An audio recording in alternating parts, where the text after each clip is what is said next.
Bienvenue mes élèves dans cette nouvelle vidéo. Donc aujourd'hui,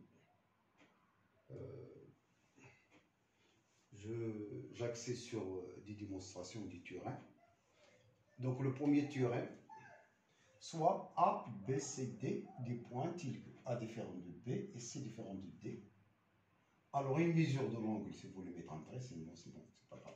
La mesure de l'angle ABCD est égale, ou bien à 3 traits ou à un seul trait, ou égalité, c'est la même chose.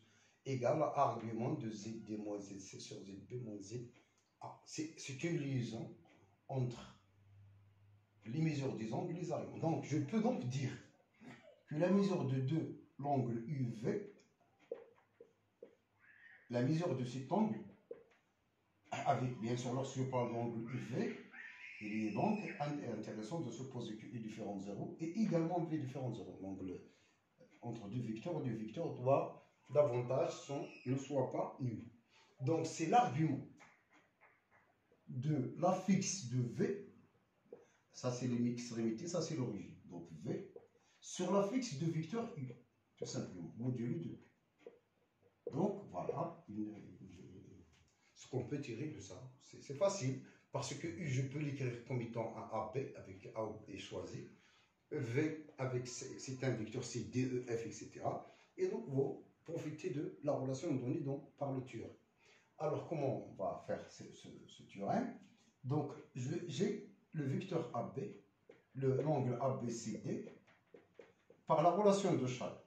C'est AB E1 avec E1, je demande un vecteur directeur de l'axe des X unitaire. Et E2, c'est le vecteur unitaire qui dirige l'axe au Y. Plus E1CD.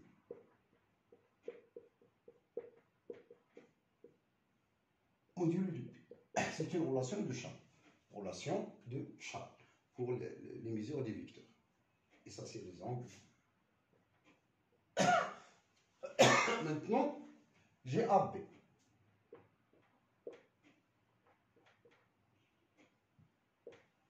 Donc, soit S tel que OS est égal à AB.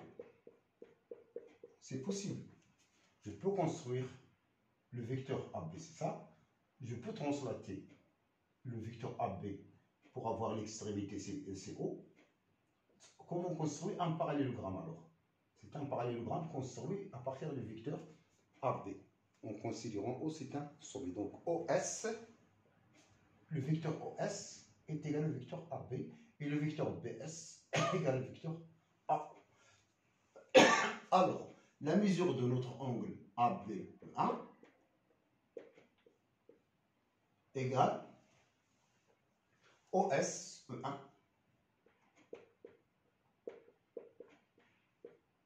égale moins, donc je peux permuter le vecteur UV, si je permute les extrémités, j'obtiens un angle opposé. Modulo de P. Et ça c'est quoi? Le vecteur E1, la mesure entre cet angle, c'est l'argument de l'affixe de S. C'est l'argument, avec un signe moins, c'est le signe moins, ça reste toujours, argument de ZS. Mais vu cette égalité, ZS n'est rien d'autre que ZB moins ZA, deux vecteurs égaux équivalent à leurs affixes égaux. Donc c'est ZB moins ZA. Et ça donne moins, c'est l'argument de ZS qui est égal à moins argument de ZB moins ZA. De même, l'angle E1 CD, vous trouvez avec la même démarche que l'argument, que ça c'est sans moins, parce qu'il commence avec E, c'est ZD moins ZC. Donc, la mesure de notre angle ABCD est égale.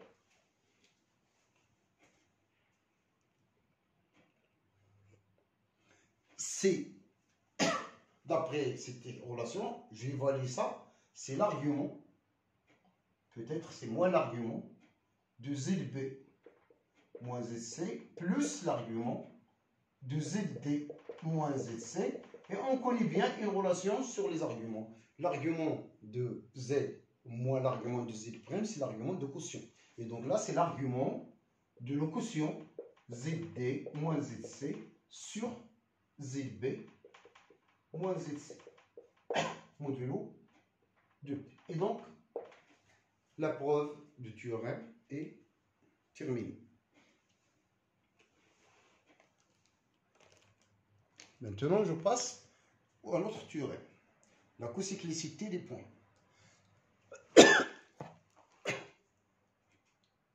Voilà.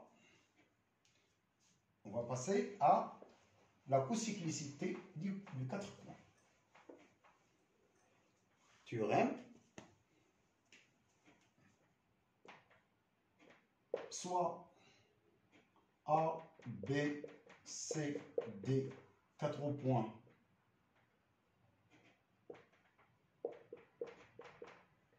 non alignés,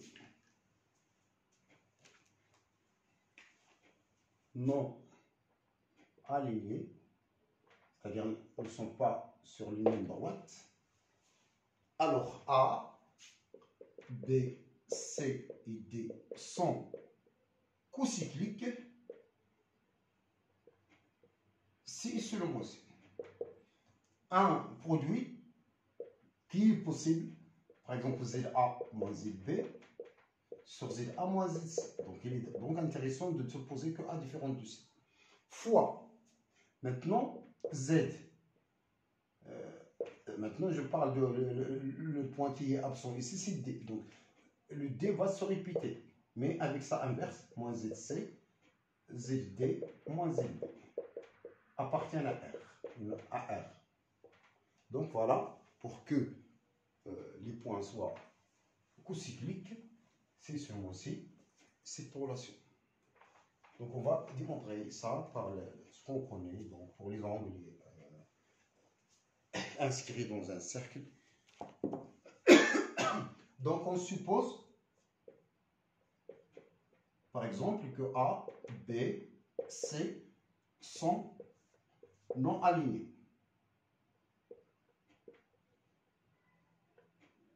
Soit alors, c'est le cercle circonscrit au triangle A, B, C.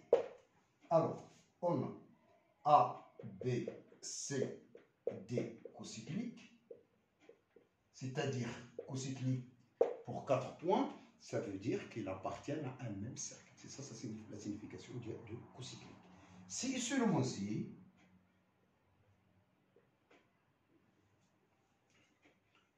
D appartient à C, à ce cercle. Et on a vu, voilà, c'est mon cercle circonscrit et j'ai les sommets, j'ai A, B, C. Donc, dire que D appartient à C, voici mon cercle C, ça veut dire que D est situé dans cette zone.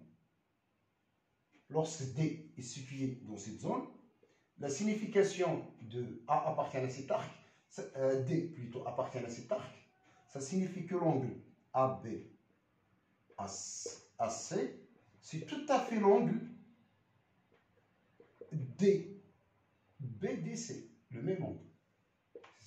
Donc voilà, si j'ai ces angles égaux, ça veut dire que mon D appartient à cet arc BC. Donc, il est égal à DBDC. D'un côté, modulé de Pi. Et où bien, où mon D est situé dans cette zone. Et là, lorsque j'ai D est situé dans cette zone, les angles ne sont pas égaux, mais sont supplémentaires. C'est-à-dire, l'angle DB DC, cet angle DB, voilà, cet angle plus l'angle ACAB égale à pi, leur somme, pi modulo de pi. Donc, voilà. Ça signifie alors l'équivalence que, bon, je dis que cet angle égale à ça, ça veut dire que cet angle égale à cet angle plus du KP. Donc, l'angle AB AC égale à DB DC, normalement, plus du KP. C'est ça la signification. Ou, donc, je mets là l'angle ABAC. Donc, je repasse. C'est mieux de mettre DB pour avoir des notations cohérentes et simples. Donc, je mets DB DC égale à l'angle ABAC plus 2K, plus un multiple de 2pi. Ou bien, l'angle DB DC égale cet angle, lorsque je passe ACAB de l'autre côté, c'est l'opposé. Mais l'opposé, pour y débarrasser de moins, c'est unique à renverser qui a permis l'origine avec l'extrémité de l'angle. Donc ça, je passe ça de l'autre côté, plus pi, plus 2K. Donc, là, je trouve dBdC égale à l'angle plus 2KP.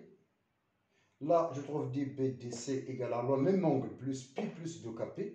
Et là, c'est 1 plus 2KP, 2K fois pi.